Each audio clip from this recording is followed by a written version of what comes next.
لما تيزر فيلم الاسكندراني يعمل 18 مليون مشاهدة في 24 ساعة، يبقى ايه اخبار الايرادات؟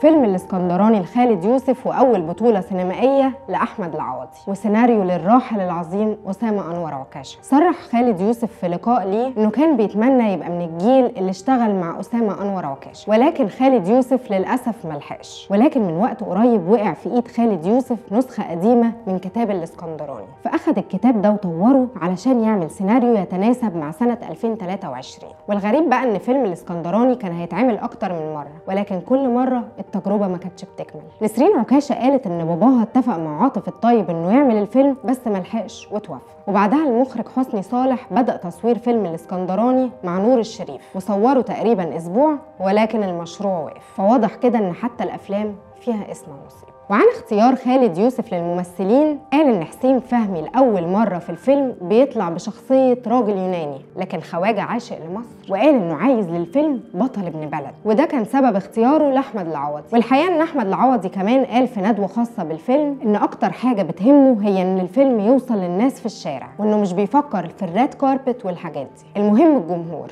ابن بلد جدا. وبعد نزول اعلانات الفيلم كان فيه انتقادات كتير جدا من الجمهور بسبب الجمل الحوارية اللي نازله في الحمله الاعلانيه على لسان ابطال الفيلم، وابرزهم الجمله اللي اتحذفت للفنان محمود حافظ، والجمله هي شرف لاي ست تشم عرق راجلها الشقيان. يا جماعه استنوا، ده مجرد اعلان، ما تعيدوش ازمه بوستر تحت الوصايه تاني. وبمناسبه بوستر مسلسل تحت الوصايه، الجمهور قال ان بوستر فيلم الاسكندراني متاخد بالحرف من بوستر مسلسل تحت الوصايه. يا جماعه مش معنى ان الاتنين فيهم بحر ومراكب يبقى البوستر منقوش يعني. اما عن اسلوب الدعايه للفيلم فكانت غريبة جدا. يعني مثلا من كام اسبوع الفنان احمد العوضي عمل مسابقة للجمهور بيسألهم فيها عن اسمه في فيلم الاسكندراني وبجايزة مالية كبيرة، اللي هو خلي الجمهور ينبسط. ولو شفت فيلم الاسكندراني قول لنا رأيك في الكومنتس.